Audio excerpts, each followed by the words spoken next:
Hey folks, the Water Tower Demonstration Challenge video guide is designed to supplement the Water Tower Demonstration Challenge written guide, which provides all project details that include project summary, vocabulary, and necessary background, materials and costs, procedure, activity extensions, and activity scaling.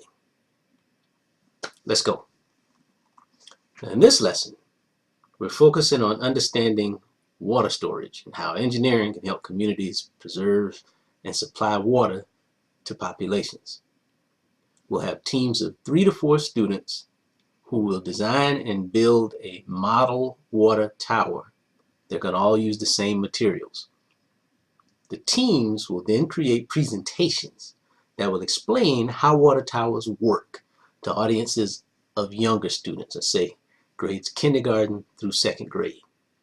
Now this approach is a creative variation on a similar project from tryengineering.com called the Water Tower Challenge. Let's talk vocabulary and then a little bit of background here about water towers. First vocabulary term here is pump. Pump.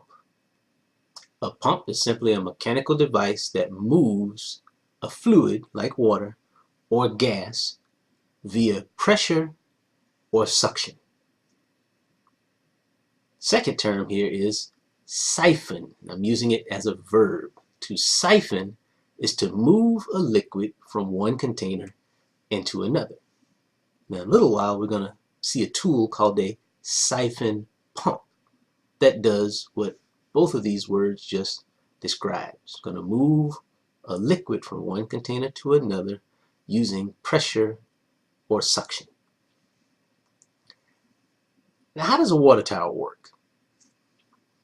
By design, water towers provide extra water storage for a town's water supply. They store just enough water for about a 24-hour period of use. That way, if for whatever reason the town's water pumps fail because of a natural disaster, power outage, the water tower can act as a backup water supply. Now if you've seen water towers, you know they're really tall.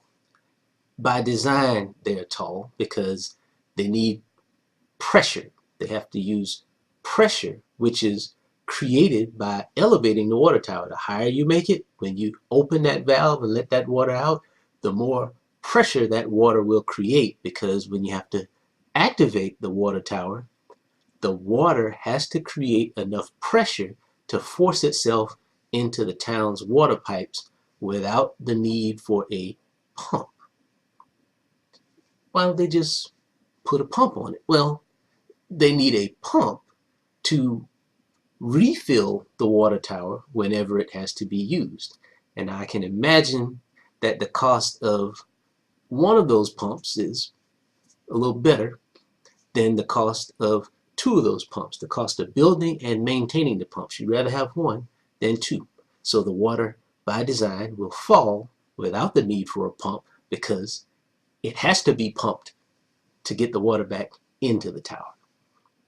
Now these towers are mainly used to handle excess demand periods, like when everybody wakes up in the morning and everybody's going to the bathroom and brushing teeth and taking showers and making coffee.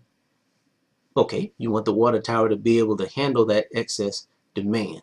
But then at night, when everybody's asleep, nobody's really using water. That's when you use that pump to refill the water tower so that it is ready for the next emergency or period of high demand. Let's talk materials. For this project, each team will be given the following.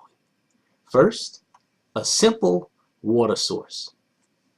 Bottle of water, Evian, Poland Springs, just a simple bottle of water that can be poured into a cup like this. Now the second material would be a second cup like this. One to hold the water up here, one to receive the water down here. Third thing you need is a sturdy stand, like a box or a crate that can elevate this water tower. This purple cup is going to become the water tower. It's going to simulate the water tower. You just need something to sit it on. And then finally, you need a simple siphon pump. Now I show this as an example of what one looks like. In testing, this one did not do what I needed it to do, so I have recommended an alternative one that I use in my shop to put gas in my lawnmower. That's going to probably get you farther than this one will. This one works, but it leaks a lot. And any project involving water is messy enough. You don't want leakage to introduce more water everywhere, because you're going to have to take care of that with this one. All right, procedure.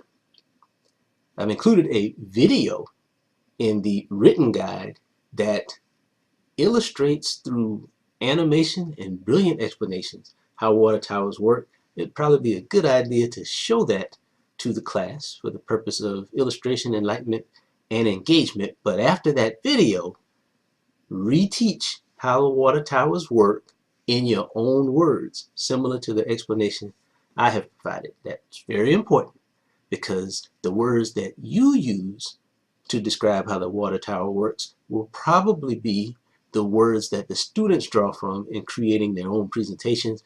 It'll probably be easier for them to draw from your reteaching than from some of the verbiage used in the video. Video is very thorough, and it's done by a professional, and it's very well done for all audiences, but you don't want to challenge your students to try to recreate at that verbal level. Next thing you want to do is demonstrate the proper use of the siphon pump. You want to use this to pump water out of a source into a receptacle. If the water's sitting in this one, you want to pump it into this one. Word to the wise, these pumps work best when the source is elevated higher than the recipient. Remember that. The water's up here, it's easier to pump it down here because you're going to be using gravity as your friend and helper.